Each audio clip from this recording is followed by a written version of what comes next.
하나님께 영광의 박수 올리겠습니다. 오늘 설교 제목은 야곱을 만나주신 하나님이라는 제목인데요. 저를 따라서 한번 크게 집에서 계신 분들도 외쳐주시기를 바랍니다. 야곱을 만나주신 하나님이, 정신 바짝 차리시고 따라하십시오. 야곱을 만나주신 하나님이 지금 이 시간 우리도 만나주실 겁니다. 우리 앞뒤 좌우에 한번 돌아보고 한번 인사하겠습니다. 가족들끼리 손도 한번 잡아주시고 당신을 만나주실 겁니다. 인사하겠습니다. 여러분, 코로나19 예방접종 받으셨습니까? 현재 백신 1차 접종자는 2,079만 명이고요. 우리나라 인구 중에 40.5%가 1차 접종을 마쳤고요.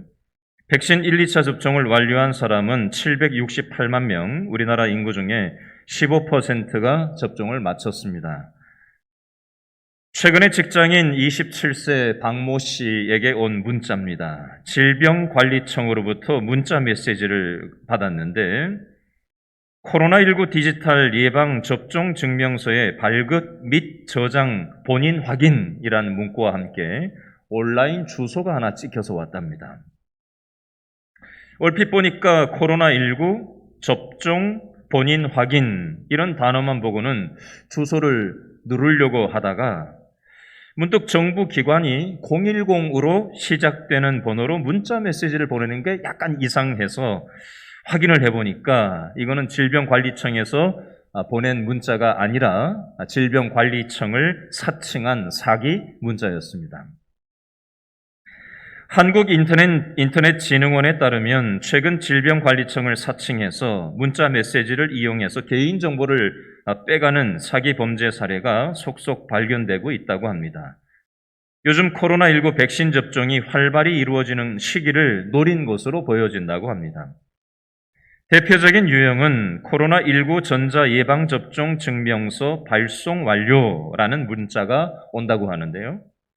문자 메시지에 포함된 온라인 주소를 누르면 검진모아라는 사칭 사이트로 연결되고 이 사이트에서 전화번호를 입력하면 예방접종 증명서 정상 앱인 COOV를 사칭한 악성 앱이 설치가 되고 신분증과 면허증 등 개인정보를 인증하도록 유도한다고 합니다. 계좌정보와 개인인증서, 비밀번호 등의 금융정보 입력도 요구하기 때문에 주의해야 됩니다. 백신 미접종자는 어떤가? 백신 미접종자도 범죄의 표적이 될 수 있는데요. 이게 약간 변칙을 써서 어떻게 오냐면요. 미접종자한테는 안녕하세요. 코로나19 백신 예약 인증 본인 확인을 위해서 문자를 했다. 이렇게 하면서 유도를 한다고 합니다. 최근에는 만 18세부터 49세 국민의 백신 예약을 하고 있습니다. 이 박 씨는 시기가 시기인지라 속을 뻔했다라고 얘기하면서 백신 예약 전에 거쳐야 하는 절차가 있는 줄로 자기도 처음에는 잘못 알았다라고 하고요. 또 요즘 부모님들이 이거 핸드폰으로 하는 걸 예약하는 걸 잘 모르니까 또 우리 10대, 20대, 30대 우리 자녀분들이 많이 대리 예약을 해주시는 경우도 많이 있는데 어떤 자식이 또 이런 피해 사례를 올려놨어요. 어머니께서 백신을 맞으신 지 일주일도 안 돼서 당연히 의심을 안 했다. 계좌 비밀번호를 적는 단에는 이게 뭐가 좀 잘못된 것 같다라고 입력을 멈추고 순간 아찔했다라는 경험담을 전하는 사람도 있었습니다. 질병관리청 시스템 관리자는 질병청에서 사전 예약 시스템을 통한 경우 외에는 개인정보를 일체 요구하지 않고 전자예방접종 증명서도 별도로 링크로 보내지는 않는다고 합니다. 본인이 직접 앱스토어 등에서 다운로드를 받아야 한다라고 얘기를 합니다. 한국인터넷진흥원 탐지대응팀장은 사회적 이슈를 악용하는 사기 범죄들이 주기적으로 발생하고 있다면서 출처가 불분명한 문자 메시지는 일단 의심하고 문자 메시지 주소를 클릭하지 않는 것이 가장 큰 예방법이라고 말했습니다. 혹시 여러분들 중에도 이런 문자를 받아보신 분이 계신지 모르겠어요. 코로나 시대에 신종 사기 방법이니까요. 조심하시기 바랍니다. 오늘 성경에도 보면 아버지 이삭과 형 에서에게 사기를 치는 야곱이 나옵니다. 아버지 야곱은 첫째 아들 에서가 사냥을 해서 별미를 만들어 오면 너에게 축복하겠다고 첫째 아들 에서한테만 말했기 때문에 사냥해서 별미를 만들어 온 것이 당연히 첫째 아들 에서라고 생각했습니다. 그런데 둘째 아들 야곱이 이것을 알고는 자기가 첫째 아들 에서라고 거짓말을 하고 아버지에게 사기를 쳤습니다. 살다 보면 믿었던 사람에게 배신을 당하기도 하고요. 사기를 안 당했으면 좋겠지만 사기를 당할 때도 있습니다. 슬픈 현실이죠. 야곱의 형 에서는 동생이 아버지와 자기를 속이고 자신의 장자권도 사기쳐서 빼앗아가고 축복도 사기쳐서 빼앗기고 나니까 야곱을 미워하는 마음이 생겼고 아버지가 죽고 나면 저 자식 야곱을 내가 죽여버리겠다라고 벼르게 되었어요. 이 사실을 알게 된 엄마 리브가는 둘째 아들 야곱이 위험해지니까 자신의 오빠가 살고 있는 친정집 하란으로 둘째 아들 야곱을 빼돌리기 위해서 남편에게 사기를 치는 장면이 나옵니다. 그 내용이 창세기 27장 46절에 나오는데 한번 찾아서 읽어볼까요? 창세기 27장 46절입니다. 다 같이 시작.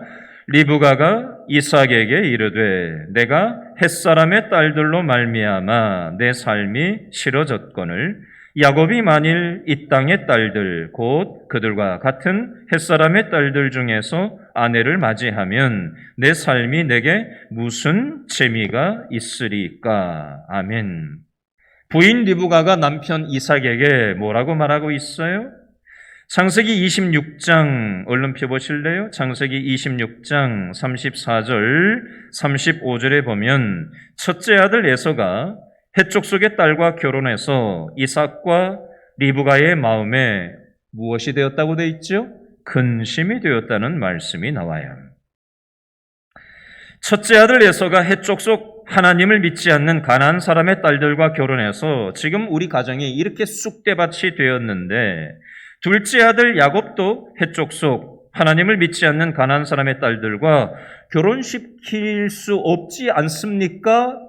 이삭? 하면서 부인 리브가가 남편 이삭에게 이 얘기를 하는 거예요. 남편 이삭이 그 말을 부인 말을 리브가 말을 들어보니까 그 말이 맞거든요. 끄떡끄떡하겠죠. 그러나 리브가의 마음속에는 첫째 아들 에서가 둘째 아들 야곱에게 복수당할까 봐 이걸 피해서 둘째 아들 야곱을 자기 친정집 하란으로 피신시키려는 마음이 더 컸습니다. 근데 이거는 쏙 빼놓고 자기 남편에게 다른 얘기만 하고 있는 거죠. 둘째 아들 야곱에게 속아 넘어갔던 아버지 이삭은 이번에는 부인 리브가의 말에 다시 한번 속아 넘어갔습니다. 그리고 나서 아버지 이삭은 둘째 아들 야곱을 불러서 축복하고 떠나보내는 장면이 창세기 28장 1절에서 5절 말씀까지 나와요. 아버지 이삭이 둘째 아들 야곱을 축복을 하고 이제 외가에 보내는 장면이라는 거예요. 28장 1절로 5절 말씀이. 자, 이 부분은 강조하지 않겠습니다. 그리고 나서 오늘 우리가 본문으로 다루게 될 창세기 28장 10절, 11절 말씀이 이어지는데요. 창세기 28장 10절, 11절 말씀을 다시 한번 읽어보겠습니다. 10절 시작. 야곱이 어디에서? 브엘세바에서 떠나 어디로? 하란으로 향하여 가더니 어디에? 한 곳에 이르러는 해가 진지라. 거기서 뭐하죠? 유숙하려고 그곳에 한 돌을 가져다가 베개로 삼고 거기 누워 자더니. 아멘. 겉으로는 신부감을 구하기 위해서 엄마의 고향 하란으로 가는 것처럼 보이지만 사실은 형 에서가 죽이려고 하니까 형 에서를 피해서 뭐하고 있는 거예요? 도망가고 있는 거예요. 여러분, 도망해 본 적이 있습니까? 무엇인가로부터, 누군가로부터 도망 다녀본 경험이 있으세요? 빚쟁이한테 쫓겨본 적이 있으십니까? 여러분, 이 자기 형이 자기를 잡아 죽이려고 하는 이 형을 피해서 도망가는 야곱의 심정이, 이 쫓기는 심정이 어땠을까요? 형이 쫓아와서 나를 죽이지는 않을까 두려운 마음을 가지고 형을 피해서 야반도주를 했던 이 야곱의 마음 한번 생각해 보시겠어요? 여러분, 야곱은 자기가 태어나서 살던 브엘세바를 평생 처음으로 떠나서 삼촌이라고는 하지만 본 적이 있어요? 없어요? 한 번도 삼촌을 본 적도 없고 가본 적도 없는 엄마의 고향 외갓집이 있는 하란으로 가고 있는 거예요. 앞으로 자신의 인생 가운데 어떤 일이 생길지 아무도 장담할 수 없는 상황이었습니다. 고향 브엘세바, 엄마의 고향 브엘세바, 자기 고향 브엘세바에서 엄마의 고향 하란까지는 거의 한 800km 거리에 있었습니다. 자, 이 자신의 엄마 고향 하란을 향해서 가는 이 길목에 11절 말씀해 보니까 한 곳 밑줄, 거기 밑줄 한번 그어 보실래요? 한 곳, 거기, 그곳, 거기라는 표현이 나와요. 어딘지는 정확히 몰라요. 그 표현이 19절에 보니까 베델, 루스라는 지명이라고 되어 있습니다. 어쨌든 11절에는 그냥 가다가 거기에서 뭘 했다고 되어 있죠? 11절 둘째 줄에 유숙했다라는 표현이 나와요. 유숙에다가 동그라미를 일단 해놓으세요. 설명드리겠습니다. 자, 11절에 보니까 고향 브엘세바를 떠나서 어머니의 고향인 하란 땅 800km 떨어져 있는 하란 땅을 가던 중에 한 번에 못 가잖아요. 800km를. 그죠? 그러니까 이제 가다가 이제 베델, 이 루스라고 옛날 지명이 되었던 이곳에서 유숙하는 장면이 나옵니다. 자, 유숙이라는 뜻에 대해서 한번 생각해 보죠. 평생 야곱은 아브라함의 손자 이삭의 아들로 살았던 야곱이었어요.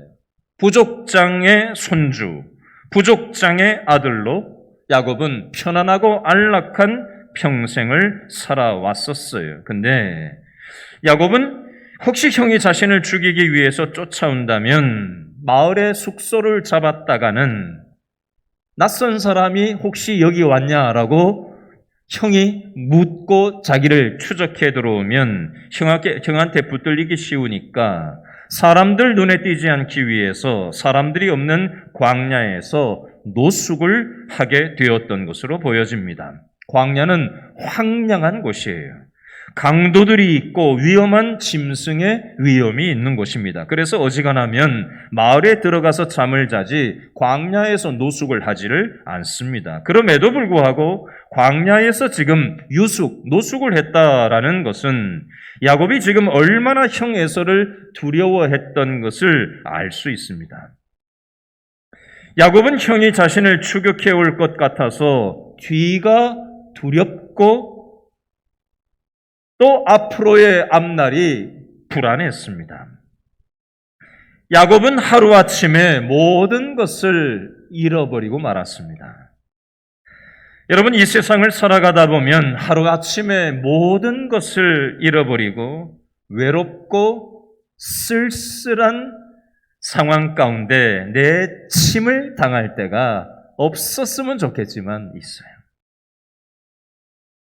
제가 지난주에도 영상을 이렇게 보다 보니까 은퇴한 사람들이 왕년에는 잘 나갔었는데, 왕년에는 뭐 억대 연봉을 받고 살았는데, 지금은 뭐 누가 알아주지도 않고, 오라는 사람도 없고, 연락 오는 데도 없고, 또 우리나라 노년 빈곤층이 한 반 정도 된다고 하고, 노년 중에 혼자 살아가는 분들의 한 3분의 2가 빈곤하게 살아간다는 통계가 있습니다.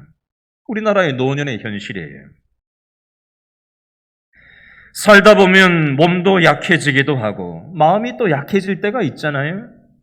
돈도 잃어버리고 명예도 잃어버리고 사람도 잃어버리고 다 떠나가고 나한테 아무것도 없는 빈 털털이 신세가 될 때가 없었으면 좋겠지만 있을 때가 있지 않습니까? 여러분, 그동안 야곱은 어떻게 살아왔죠? 형도 속이고 아버지도 속이고 하나님도 이용해서 자기 힘으로 자기 꿈을 이루려고 악착같이 살았던 게 야곱이었습니다. 그 결과가 뭐죠? 모든 것을 잃고 도망자로 위험한 광야 한복판에서 유숙, 지금 노숙을 하고 있는 신세가 됐어요.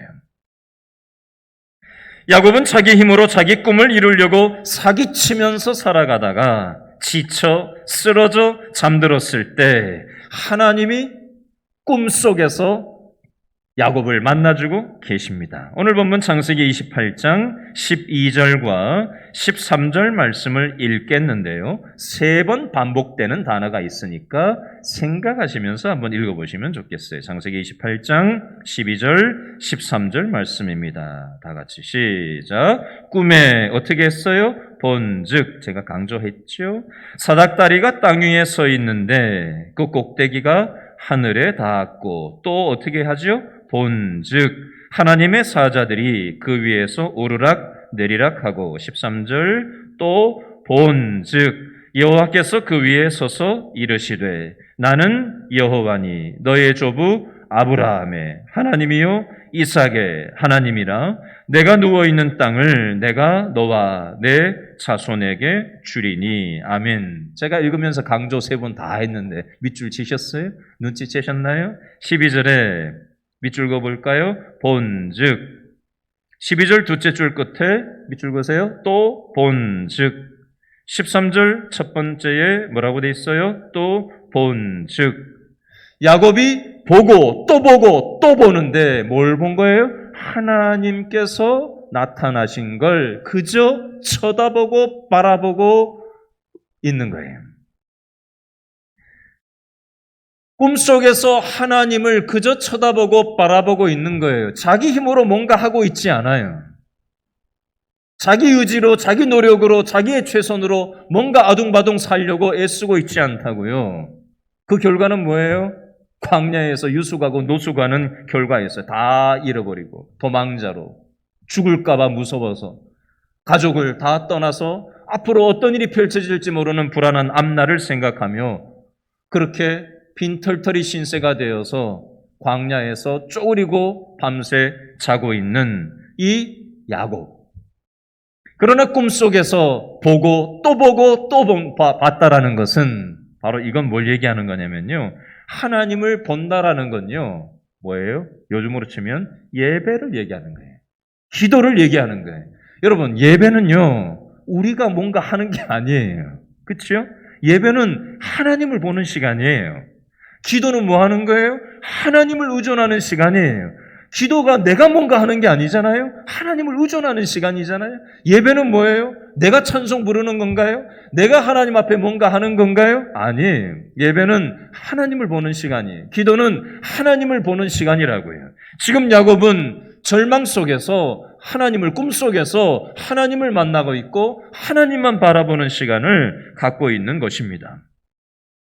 야곱은 자기 힘으로 자기 꿈을 이루려고 했을 때 그 결과는 아무것도 없는 것이었어요. 바로 이때 하나님이 나타나셔서 말씀하세요. 야곱아, 너의 힘으로 너의 꿈을 이루려고 해보니까 어떠냐? 힘들지? 안 되지? 지금이라도 너 나를 의지하지 않을래? 수고하고 무거운 짐진 자들아 다 내게 오라. 내가 너희를 쉬게 하리라. 하나님께서 지친 자기의 최선으로 살다가 지쳐나가 떨어진 저와 여러분들 이 야곱을 향해서 이렇게 말씀하시는 거예요. 예를 들어보겠습니다. 지난 4월 25일 93회 미국 아카데미 영화제에서 우리나라 영화 미나리라는 영화가 작품상, 감독상, 각본상, 나무주연상, 음악상, 여우조연상 총 6개 부문 후보에 올랐고 윤여정이라는 우리나라 여자 배우가 여우조연상을 수상을 했습니다. 이 영화 내용은 1980년대 미국 시골의 한국인 이민자 가정이 이민을 가서 정착해가는 과정을 그린 영화예요. 영화에 나오는 남자 배우의 극중 이름이 뭔지 아세요? 영어 이름이 제이콥이에요. 제이콥은 한국말로 바꾸면 야곱이에요. 이 제이콥, 야곱은 오늘 성경에 나오는 야곱의 영어 이름입니다. 제이콥, 야곱은 미국 시골에서 농사를 짓는데 물을 구하기 위해서 우물을 파고 자기 힘으로 자기 꿈을 이루기 위해서 최선을 다해서 농사를 짓는 장면이 나와요. 그런데 물이 없어서 농사가 제대로 되지를 않으니까 농작물이 자라지 농사 지으려면 물이 있어야 되잖아요. 척박한 그 땅에 시골 미국 땅에 물이 없으니까 우물을 파기는 팠는데 이게 우물이 조금 찔찔 나오다가 이게 물이 나오지를 않아 버리는 거예요. 그래서 어떻게 하는지 아세요? 가족들한테는 모른 척하고 속이고 집에 컨테이너 박스에서 사는데 황량한 벌판에 컨테이너 박스 하나 갖다 놓고 거기 사는데 그 식수로 쓰는 물을 농사질 물로 돌려가지고 그렇게 쓰고 있었는데 그것조차도 다 써버리고 이제는 컨테이너 박스 안에 식수가 나오지를 않는 상태가 된 거예요. 얼마나 절망적이겠어요.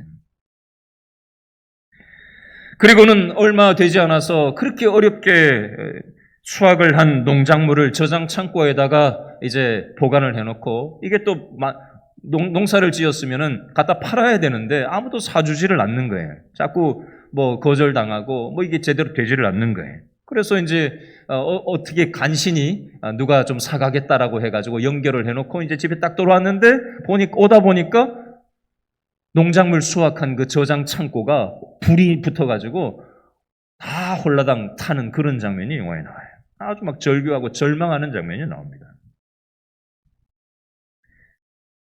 근데 그 영화의 마지막 장면이 어떤 장면으로 끝나는지 아세요? 그 할머니가 한국에서 건너온 할머니 윤여정 씨가 가에다가 심어놓았던 미나리. 사람이 물을 주지 않아도 그냥 개울은 그냥 물이 있는 거잖아요. 그죠? 그건 사람이 만든 게 아니잖아요. 근데 거기다가 그냥 심어놨는데 그 미나리가 쑥쑥 자라 있는 게 보여요. 그걸 이제 따는 거죠. 제가 그걸 가만히 보면서 오늘 말씀을 준비하다가 그 영화 봤던 내용이 생각이 났어요. 여러분, 한국 사람들이 미국에 이민을 가서 거기에서 터를 잡고 살아가는 것이 얼마나 척박한 환경인지 몰라요. 제가 옛날에 어떤 칼럼을 본 적이 있는데 새가 호두를 입에 물고 저 하늘에서 급강하해서 날아와가지고 아스팔트에다가 호두를 내동댕이를 쳐가지고 그걸 깨려고 하는 게 미국의 이민 생활과 같다라고 이렇게 표현을 한 칼럼을 읽었던 적이 있어요. 뭐 이민 생활만 그렇겠어요?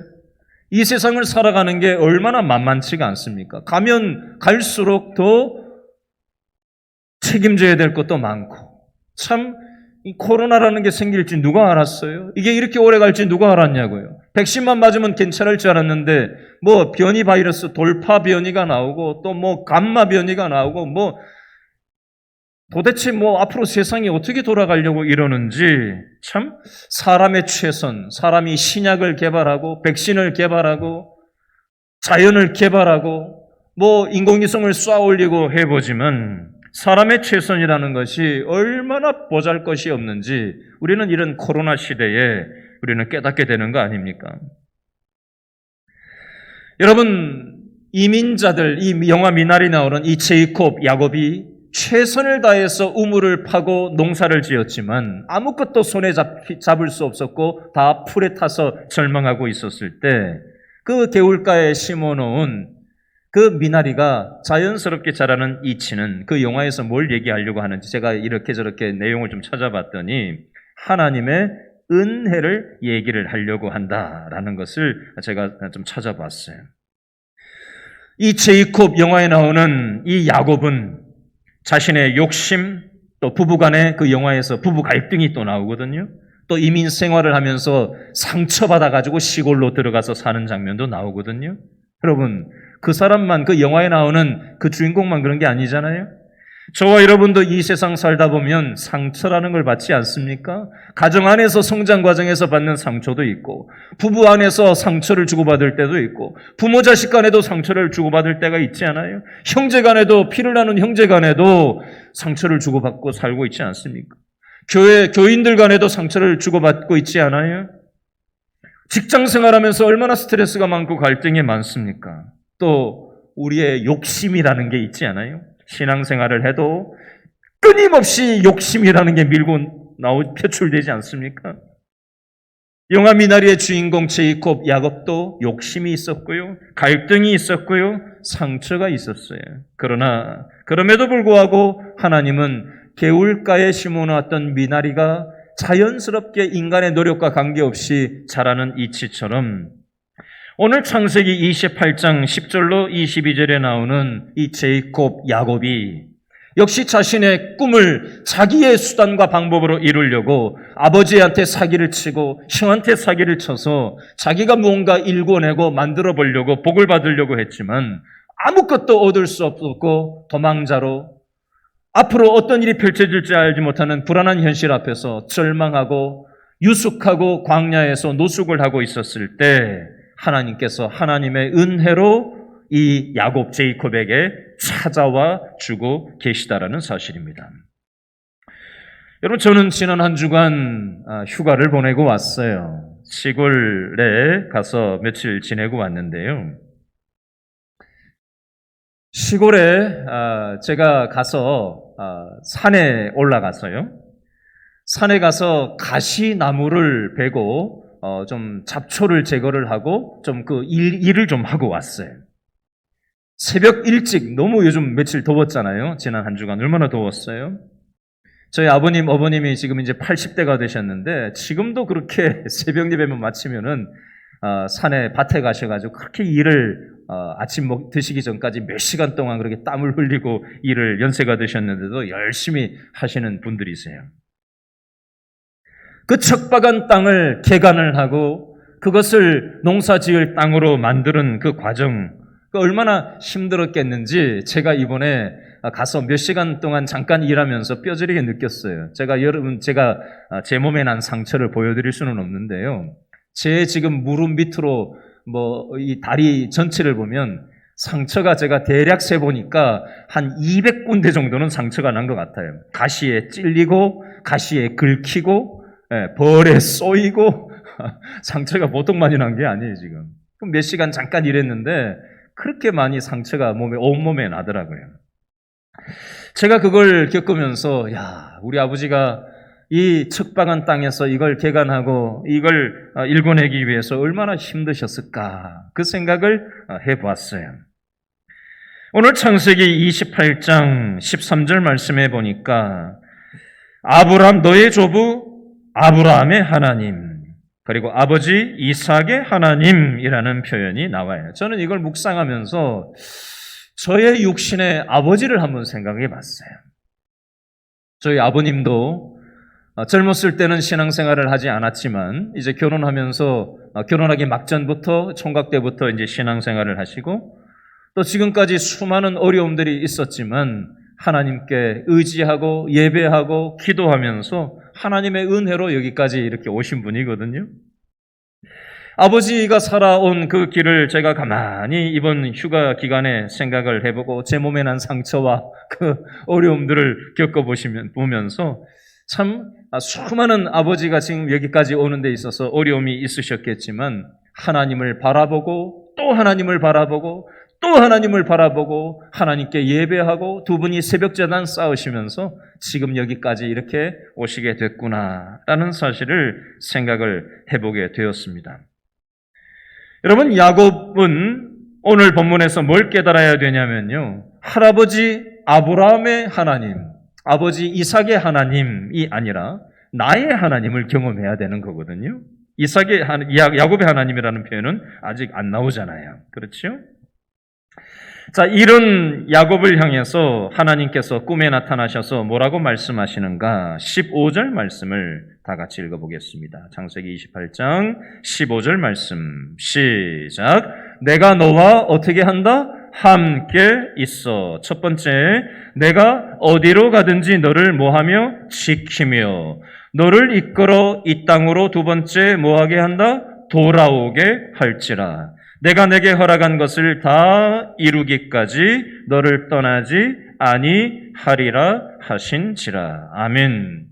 절망하고 노숙하고 있던, 다 잃어버리고 두려움과 불안 가운데 빠져있던 이 야곱에게 하나님께서 꿈에 찾아오셔서 뭐라고 말씀하시는 거예요? 15절에 내가 너와 함께 있어서 어떻게 해주겠다는 약속의 말씀을 주세요? 첫 번째, 내가 어디로 가든지 어떻게 한다? 너를 지켜주겠다.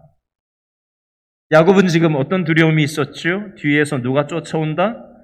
형 에서가 쫓아서 와서 자기를 죽여버릴 것에 대한 두려움이 지금 가득 사로잡혀 있거든요. 근데 하나님이 어떤 말씀을 주신다고요? 내가 너와 함께 있어서 어떻게 해주신다? 내가 어디로 가든지 너를 지켜주겠다. 너의 형 에서로부터 내가 너를 지켜주겠다. 그리고 앞으로 한 번도 안 가본 외갓집에 가서 어떤 일이 펼쳐질지 알지 못하는 그곳으로 가서도 내가 너를 너를 지켜주겠다. 하나님이 첫 번째로 약속하시는 거고요. 두 번째는 이 고향을 떠나서 이제 삼촌이 있는 그 엄마의 고향 땅 외갓집에 갔다가 다시 내 고향 땅에 돌아올 수나 있을까? 라는 그런 내 인생이 어떻게 될까라는 불안함이 있는 이 야곱의 두려움을 하나님이 아시고 두 번째로 어떻게 약속의 말씀을 주시는 거예요? 15절 둘째 줄에 이 땅으로 너를 이끌어 이 땅으로 너의 고향 땅으로 돌아오게 하겠다라는 말씀을 하나님이 콕 집어서 정확한 말씀을 주고 계신 거예요. 내가 내게 허락한 것을 다 이루기까지 너를 떠나지 않겠다라고 하나님께서 말씀하고 계신 겁니다.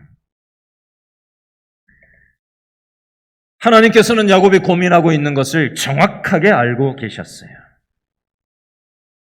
그랬더니 야곱이 뭐라고 고백을 하죠? 16절 말씀 마지막으로 읽어봅니다. 16절 시작. 야곱이 잠이 깨어 이르되 여호와께서 과연 여기 계시거늘 내가 알지 못하였도다. 아멘. 하나님은 우리가 두려워할 때도 함께 하시고 우리가 불안해할 때도 함께 하시는 하나님이신 줄로 믿으실 수 있기를 바랍니다. 어제 우리 성도 중에 한 분과 제가 전화 통화를 하는데 이분이 그런 얘기를 하세요. 목사님,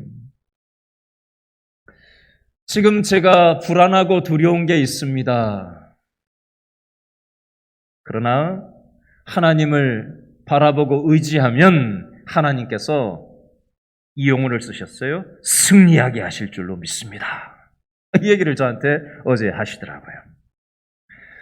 여러분, 저와 여러분들은 야곱처럼 불안하고 두려운 게 많이 있어요. 요거 지나면 또 다른 불안한 게 오고요. 요거 지나면 또 다른 두려운 게 찾아와요. 그러나 그 불안함 속에서도 하나님이 함께 하시고 그 두려움 속에서도 하나님이 함께 하세요. 야곱을 찾아오셨던 하나님이 저와 여러분에게도 찾아오셔서 우리의 불안함과 두려움을 몰아내시고 내가 너와 함께 한다. 하나님께서 이 말씀을 주시는 것입니다. 무엇이 저와 여러분을 현재 불안하게 하고 있습니까? 무엇이 현재 저와 여러분을 두렵게 하고 있습니까? 그 불안함과 두려움 속에 하나님이 어떻게 하신다? 함께 하신다. 그러니까 내 힘으로 내 꿈을 이루려고 나의 방법을 좇지 말고 하나님을 바라보고 또 하나님을 바라보고 또 하나님을 바라보고 이게 뭐예요? 예배드리고 기도하고 말씀 붙잡을 때 하나님이 불안함과 두려움이 물러가게 하여 주시고 하나님이 나와 함께 하신다. 이 불안함 속에서도 함께 하시고 이 두려움 속에서도 함께 하시는 하나님이 내 삶을 승리하게 하실 거다. 여러분, 과거에 매여 있지 말고 하나님이 주시는 약속을 붙잡고 믿음의 미래를 바라보고 소망 중에 거하시는 하나님을 바라보고 믿음으로 뚜벅뚜벅 걸어가는 저와 여러분 될 수 있기를 바랍니다. 기도하겠습니다.